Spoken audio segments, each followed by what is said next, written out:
반갑습니다. 안녕하세요. 부박 이병헌 교수님의 시사부동산 시간이 돌아왔습니다. 2026년 3월 29일입니다. 제가 그동안 한국 부동산의 주간 동향과 그리고 부동산 전망에 대해서 그동안 여러분들한테 알려드렸습니다. 한국 부동산원처럼 이렇게 정기적으로 이 부동산 시장 동향을 발표하는 기관들이 꽤 다양합니다. 크게 보면은 공공기관, 연구기관, 민간 부동산 정보업체, 금융기관으로 나눠 볼 수가 있습니다. 먼저 공공기관으로서는 가장 공식적이고 정책 영향이 크죠. 한국부동산원이 있습니다. 주간 아파트 가격 동향, 월간 전국 주택 가격 동향, 집가 변동률, 실거래 가격 지수 등 매매 전세 가격 변동률, 지역 상승, 하락 흐름 등을 제공하고 있죠. 그 다음 두 번째로는 국토교통부 주택가격 동향이 있습니다. 이거는 한국부동산원 자료를 기반해서 발표를 하는데요. 주택통계에 대해서는 미분양, 착공, 인허가, 공급량 등을 또 시장의 수급 사항을 중심으로 하고 있죠. 그 다음에 한국은행 부동산 금융가격 관련 보고서, 또 금리와 부동산 관계 분석이 있습니다. 이거는 거시경제에다가 부동산 관점을 더 발표하고요. 그 다음 통계청 주택가격 지수 관련 통계는 여기는 국제 기준 기반 데이터를 제공합니다. 그 다음에 이제 부동산 전문 연구기관에서 발표하는 것들이 있습니다. 거기에 보면은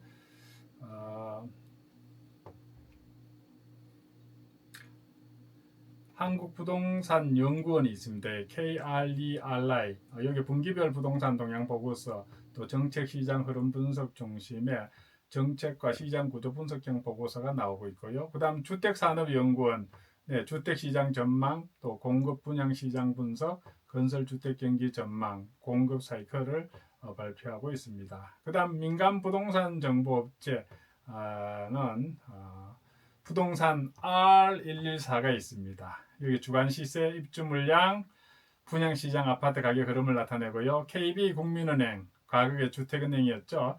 KB주택 가격 동향, 한국부동산원과 함께 가장 많이 비교되는 지표죠. 그 다음에 뭐 직방, 노방, 직방, 다방, 호갱, 노노, 실거래 기반 데이터, 수요 검색 트렌드를 분석할 수 있습니다. 여기 특징은 한국부동산원보다 시장 반응이 빠릅니다. 다만 표본 방법론 차이가 있을 뿐입니다. 그 다음 금융기관 증권사 보고서가 있습니다. 주요 은행 증권사에는 신한은행, 하나은행, KB금융, NH투자증권 등 부동산 시장 전망 리포트가 나옵니다. 특징은 투자 관점 분석입니다. 금리 이동성 정책 방향이죠.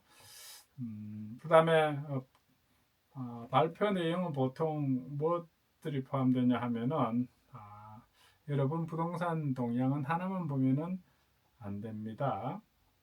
한국 부동산은 공공정책 기준, 한국 부동산은 자료는요 그동안 제가 했죠, 그죠? 공공정책 기준입니다.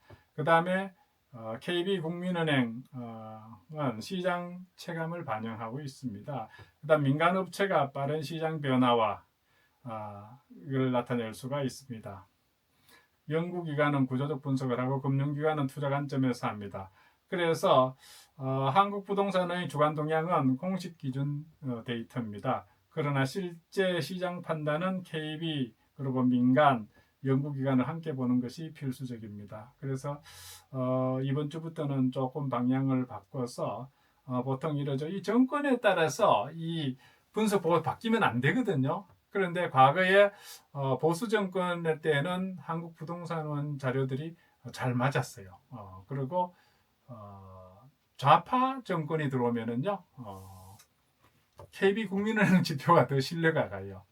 그래서 이게 왜 그럴까? 이 정권에 따라서 이렇게 눈치 보면서 하면 안 되는데 제가 느끼는 건 그렇습니다.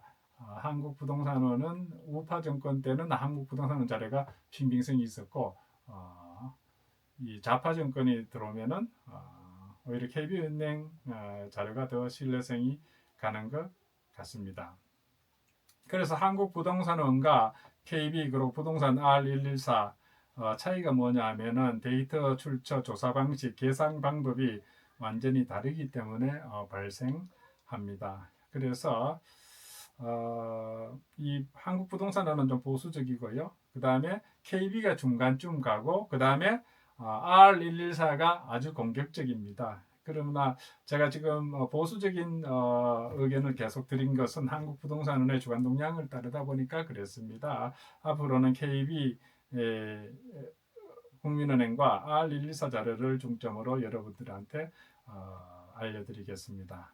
그래서 이 왜 이렇게 세 기관이 다르냐 하면은요, 한국부동산원은 조사원이 가격을 직접 판단을 합니다.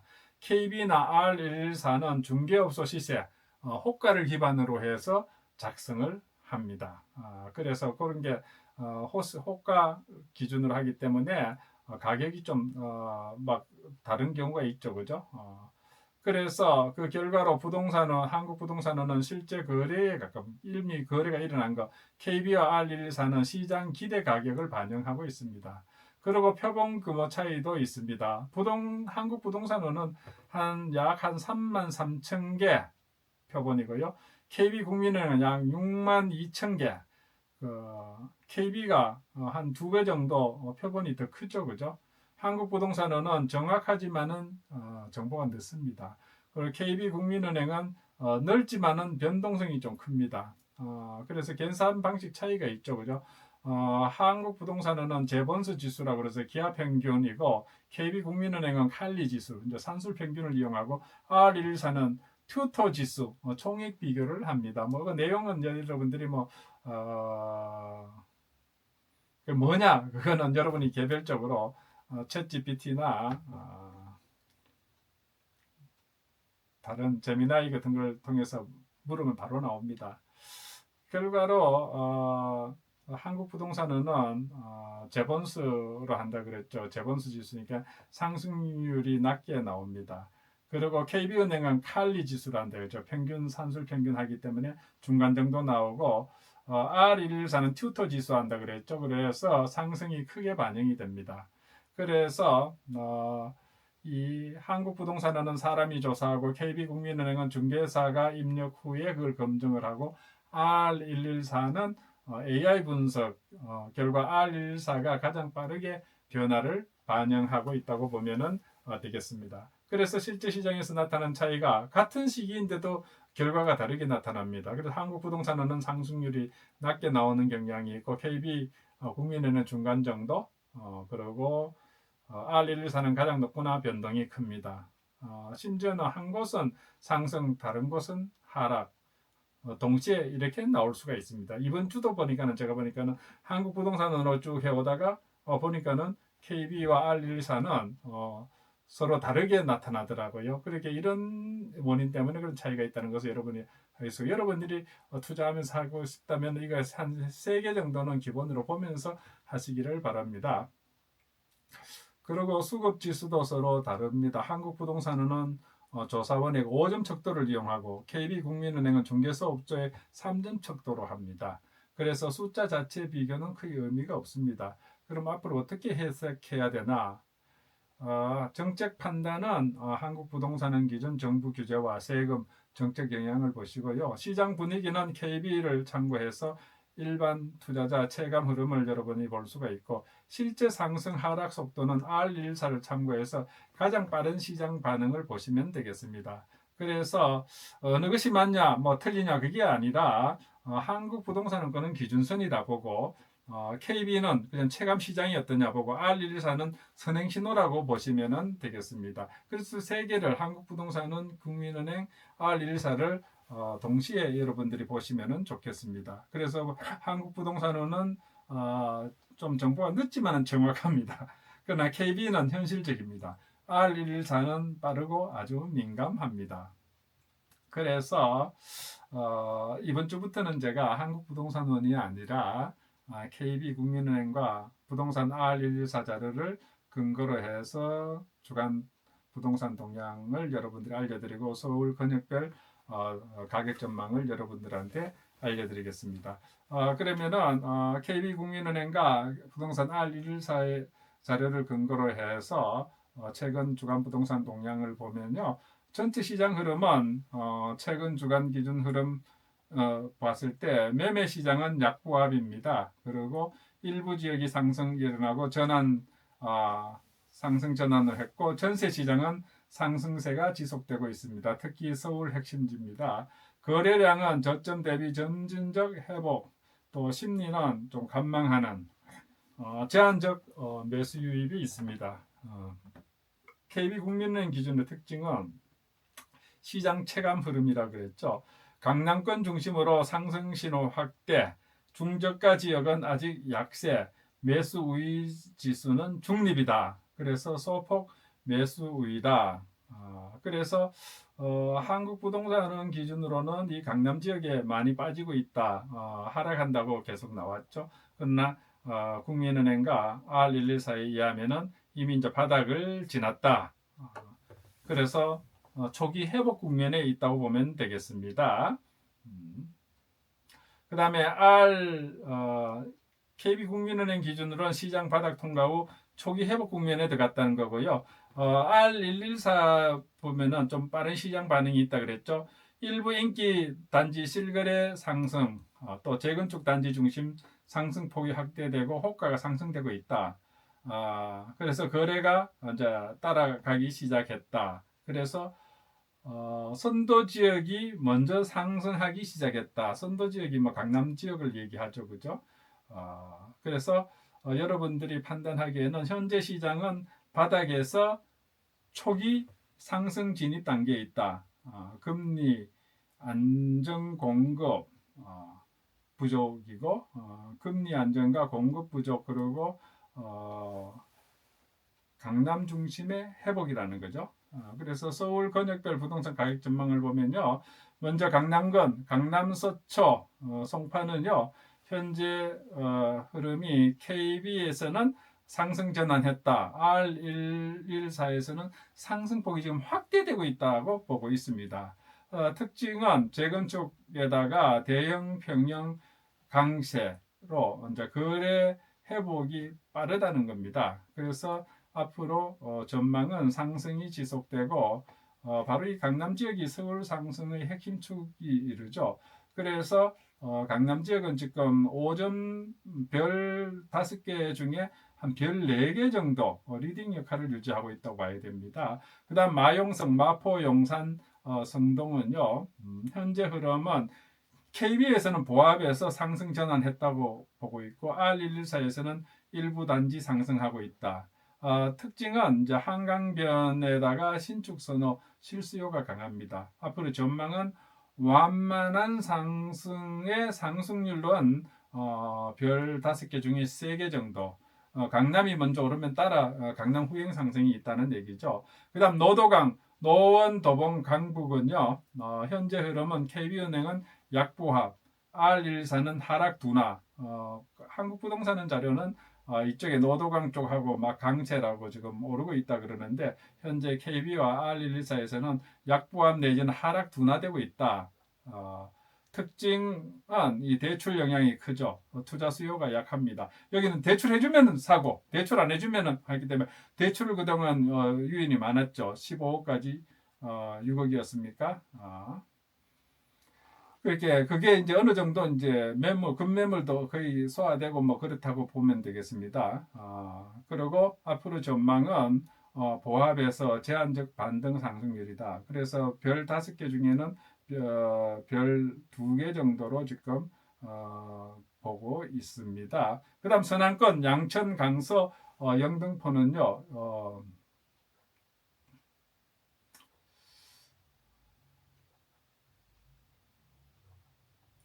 금강구를 먼저 할까요? 예.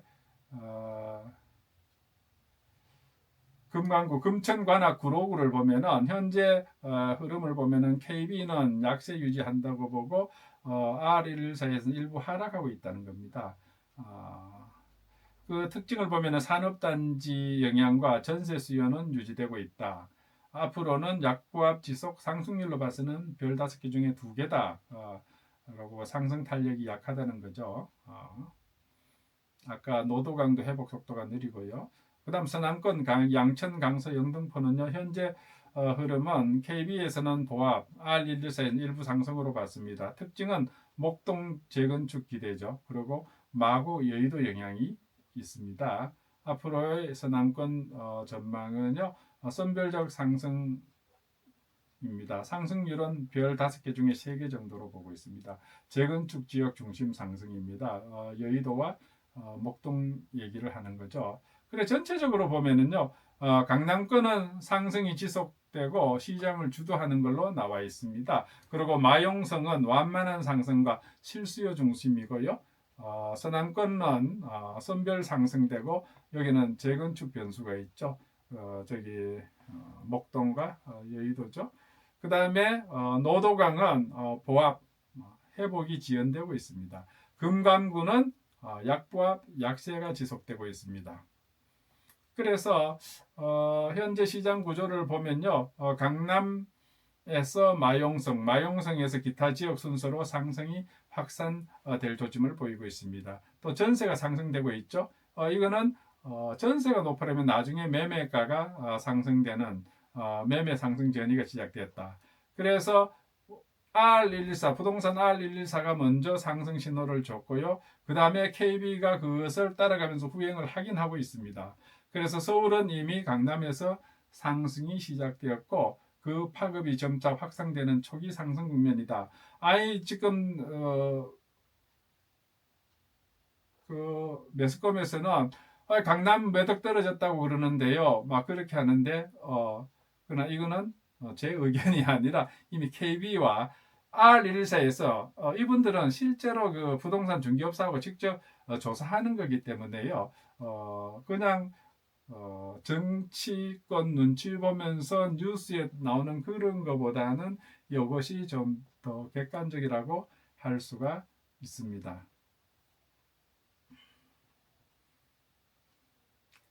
자 KB 우 한국부동산 그러라고 그러죠. 좌파 정권이 왔을 때는 KB 자료가 더 유용하고 우파 정권이 들어왔을 때는 한국부동산 자료가 더 잘 맞다 그랬죠. 원래 이러면 안 되는데.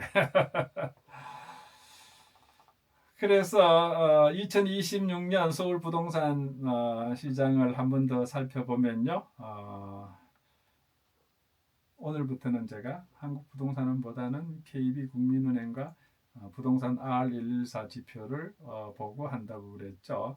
시장 전환기가 이제 시작이 됐습니다. 그래서 2026년 서울 한국부동산 시장은요, 하락이 지금 뭐 5월 9일 뭐 그런 거는 이제 급매물 나와서 어느 정도 소화가 되고 있고요. 거의 다 됐어요. 그렇기 때문에 거기에 일희일비하지 말고 이제는 하락이 종료됐고 5월 9일 이후부터 매물 잠김이 있고요. 그러면서 어떻게 될 것인가를 여러분 살펴봐야 됩니다. 그래서 지금은 이제 하락이 종료됐다. 그리고 초기 상승 진입기라는 구조적 전환기에 지금 있습니다. 특히 KB와 R114 지표는 공통적으로 거래 회복, 전세 상승, 강남권 가격 반등을 보여주고 있습니다. 시장 방향성을 이제 선행적으로 나타내고 있죠, 그죠? 이렇게 간다는 얘기예요. 그 이유는 뭐냐 하면은 정부 이기는 시장 없고 시장 이기는 정부 없다 그러는데 시장을 절대 정책으로 시장을 이길 수는 없는 거죠. 그래서 앞으로 그 동향을 보면요, 매매 시장은 KB 지표는 보합에서 상승 전환, 매수 심리가 개선되고 있다. 강남권 중심의 상승이 일어나고 있다. 그래서 R114 지표는 일부 단지 실거래가 상승하고 있다. 재건축 중심 급등 사례가 발생하고 있고 호가가 상승하고 있다. 그래서 실거래도 따라가고 있다는 거죠. 그래서 R114가 먼저 상승 신호를 발생하면은 이제 KB가 후행 따라가면서 그걸 확인시켜주고 있습니다. 즉 이제 실제 상승 초입 단계라는 거죠. 그다음 전세 시장은 어떠냐? 서울 전역 상승이 지속되고 입주 물량 감소 입니다. 그래서 전세가 이제 뭐 희귀하니까 오르죠. 그러면 그게 또 매매가 전환 압력이 증가되고 있죠. 그래서 전세 상승이 있고로 매매 상승의 선행 지표다 이렇게 보시면은 되겠습니다. 그다음 거래량은요. 2023년도, 2024년도 저점 대비 회복 되고 있고요. 고가 거래가 증가되고 있고 급매물이 소진되고 있습니다. 그래서 이제 바닥 확인 이후 정상화되는 과정이 아닌가 봅니다. 그 다음 이제 시장 구조 변화를 보면요. 상승 메커니즘이다. 현재 시장은 일단 전세가 지금 상승하고 있죠. 그리고 매물이 감소됩니다. 앞으로 이제 4월 중순 넘으면은 완전히 매물 잠기게 되죠. 그리고 강남이 상승하고 있어요. 그리고 투자 심리가 회복되고 있고 이것이 이제 강남에서 외곽으로 확산되고 있습니다. 그래서 이게 2018년도 여러분들이 한번 보시면 딱 그 패턴으로 지금 가고 있어요. 정부 정책도 똑같게 가고 어떻게 판박이처럼 가는지 잘 모르겠습니다.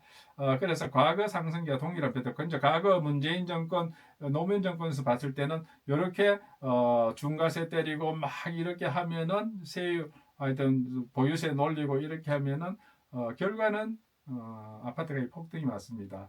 그런데 이재명은 한다 그러면서 어떤 대책이 나올지 모르지만은 그 기본 수급 공급을 활성화시키지 않고 수요 억제책만으로서는 성공할 수 없습니다. 이미 노무현 문재인 해봤지 않습니까? 안 되는 것보다 아는데 또 더 큰 엄포로 지금 하는데 그보다는 그 엄포하는 시간에 빨리 재건축 뭐 때문에 못하느냐 그렇게 활성화시키는 그 방법을 찾아야 될 텐데 막 이렇게 SNS를 통해서 이렇게 한다고 해서 쉽게 이게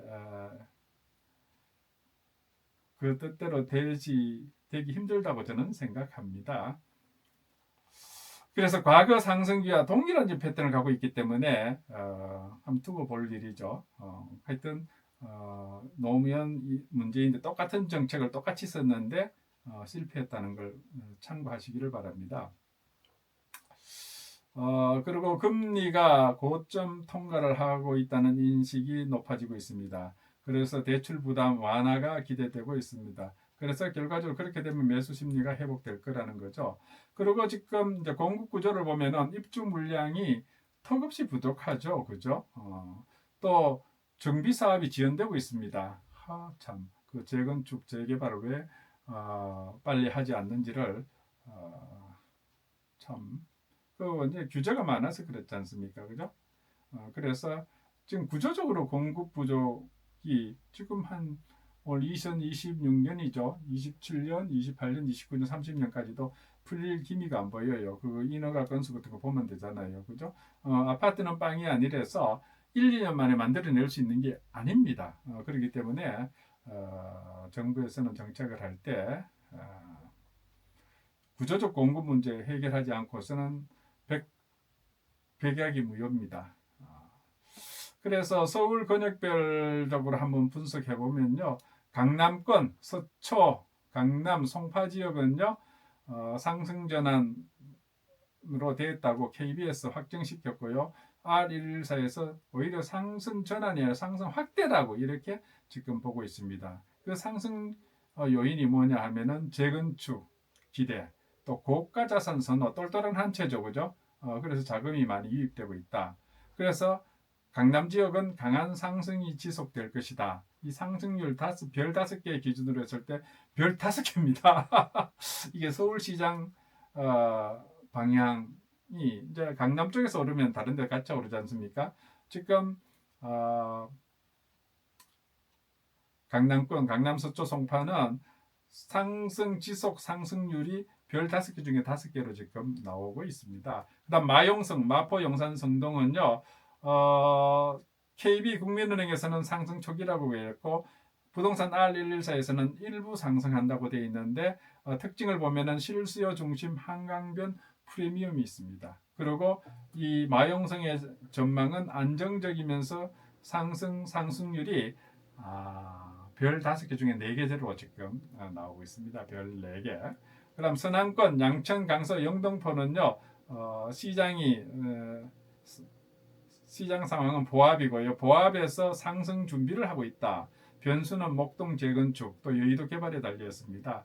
앞으로 전망은 선별적으로 상승될 것이다. 여의도와 목동이죠, 그죠? 그래서 별 5개 중에 별 3개를 표시하고 있습니다. 서남권은 양천, 강서, 영등포. 그다음 노도강, 노원, 도봉, 강북은요. 시장 상황은 하락, 둔화, 거래가 정체되고 있습니다. 지난주까지만 해도 한국부동산에서는 그쪽만 오른다. 이 대출 영향 때문에 그렇게 했는데 그것이 지금 R124와 국민은행에서는 하락, 둔화되고 있다. 하락이 둔화되고 거래 정체되고 있다. 이쪽 노도강은요 대출 의존도가 높죠, 그죠? 그래서 노도강의 전망은 보합 후에 지연 상승될 것이다. 상승률은 별 5개 중에 2개입니다. 그다음 금강구, 금천, 관악, 구로구. 시장 상황은 약세를 지속하고 있고요. 이 금강구의 특징은 투자 수요가 약합니다. 금천, 관악, 구로는 전망은 앞으로 약보합 상승률은 별 5개 중에 별 2개입니다. 별 2개. 향후 이제 어떻게 갈 거냐? 시나리오를 이제 기본 시나리오와 강세, 약세로 나눠 보면은 기본 시나리오는 기본적으로 가능성이 높은데 강남 상승이 지속되고 그것이 서울 전역으로 확산될 것이다. 그래서 완만한 상승장을 이룰 것이라는 것이 기본 시나리오고요. 아니다. 더 강세로 나올 것이라는 시나리오는요. 일단 앞으로 금리가 인하되고 정책기 완화되면은 급등 시장이 재현될 가능성이 있다. 그게 강세 시나리오고, 그다음 약세 시나리오는 떨어질 것이라는 거죠. 금리가 재상승되면은 경기가 둔화되어서 상승이 제한될 것이라는 그런 시나리오를 분석해 볼 수가 있습니다. 그다음에 정책의 영향을 분석해 보면은 주요 변수로서는 대출 규제 완화 여부, 또 공급 정책, 재건축, 또 세금 정책. 그래서 이 정책 방향에 따라서 시장 속도가 결정될 것입니다. 그래서 2026년도 서울 부동산 시장은 초기 상승 국면에 진입했습니다. 강남권 중심으로 상승돼서 이것이 외곽으로 확산되는 구조입니다. 그래서 지금은 전세 가격이 계속 오르고 있기 때문에 이것이 매매가 상승을 견인할 것이다. 또 이제 이 전쟁 영향으로 이제 하여튼 뭐 앞으로 이제 아파트 짓는다 그러면은 건설 경비가 엄청 올라갑니다. 그렇기 때문에 기존 아파트에도 영향을 미치죠, 그죠? 그래서 서울 부동산 시장은 이미 바닥을 통과했고 강남을 시작으로 상승이 확산되는 초기 상승기에 진입을 했습니다. 제가 한 47년 동안을 강남에 살면서요. 실제로 몸테크를 많이 했습니다. 초창기에는 이사도 한 10번 이상 했습니다. 그러면서 제가 사는 아파트들을 보면서 주위 아파트를 잘 관찰해 봤습니다. 예나 지금이나 서울의 집값은요, 강남에서 상승해서 또 하락도 강남에서 시작해서 강북으로 퍼져나갔습니다. 최근 1, 2년 동안에 강남 지역의 아파트 가격이 폭등을 했습니다. 그래서 이제 여러 정책들이 나왔죠. 그러니까 이게 또 한강 벨트 중심으로 마용성 막 이렇게 해갖고 쫙 올랐죠, 그죠? 그것도 강남권과 마용성, 한강 벨트가 쫙 올라버렸습니다. 그러니까 막 이거 큰일 났다 해서 정책들이 많이 나왔죠. 그런데 제가 한 47년간 살았다 그랬지 않습니까? 먼저 강남이 오르고 그 다음에 강북이 오르고 그 다음에 또 내릴 때도 강남이 먼저 내리고 강북이 내리고 이렇게 했는데 항상 이 왔다 갔다 했었어요. 그러면은 지난 1, 2년 동안 강남과 한강벨트 올랐으면은 가만히 놔둬도 노도강, 금강구 이쪽으로 이제 오를 차례예요. 너무 많이 오르면은 좀 쉬었다 가잖아요.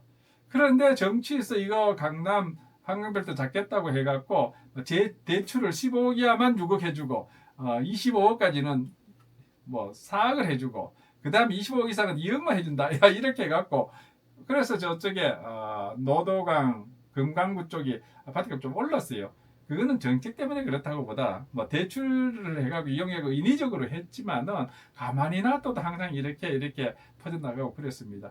거기다가 이 금강구나 노도강은 어떻습니까? 오르지도 않았는데 토지 허가 그래 넣어버리고 막 세 개가 규제를 넣어버리니까 아예 참 그래갖고 그래 놓고는 또 대출 규제로 다행히도 그거 뭐 유고까지 해주는 게 있으니까는 그래서 이 말이 있습니다. 12억 희재기 지금 서울 지역의 아파트 평균 가격이 15억입니다. 15억. 그러면은 15억 안 되는 데도 있고 뭐 2, 30억, 3, 40억 되는 데 있고 이게 이제 15억으로 6억까지 대출받아 다 키 맞추기로 합니다. 그러면 이게 다 아파트 15억짜리 키를 맞추면은 그러면 위에 있던 3, 40억 가만히 있나? 이게 이제 기본이 15억 하면 여기는 또 5, 60으로 간단 말이죠. 그래서 이 정부에서 가만히 놔둬도 그렇게 되는 거를 가지고 막 대출, 뭐 세금 정책 이런 거 정책들을 막 이렇게 해갖고는 그거 가만히 있어도 될 일을 막 이렇게 제가 보기에는 그래요. 다 지금 15 키 맞추기로 하고 있지 않느냐? 15 이하 거. 그러면은 15 이하는 가만히 있습니까? 또 그걸 바닥 삼아서 받침대 삼아서 더 오른단 말이죠. 그래서 이 너무 정책이 요람서 우리 부동산만으로 사는 부동산이 우리나라에 이런 비중이 물론 개인 자산의 비중은 크지만은 이게 그렇게 문제가 되는 거 아니거든요. 모든 국민을 부동산에 올인하게 하는 이런 전 요란스럽게 할 필요가 없는데 그거는 시장에 맡겨두면 될 일을 정부에서 나서서 대통령까지 나서서 부동산 그래서 저는 조금은 저 사람들이 부동산이 그렇게 문제고 부동산 일부 강남 문제고 서울 일부 지역의 문제인데 이걸 침소봉대 막 전국이 그런 것처럼 막 이렇게 하니까는 다른 지역 다른 쪽의 정책이나 다른 면에서 우리가 못 보게 하는 그런 효과를 노려서 하나 그런 저는 그런 의심마저도 듭니다. 그래서 너무 우리 부동산에 이렇게 하지 말고 이미 주식은 지금 2천 3천에서 지금 5천 6천까지 갔지 않습니까?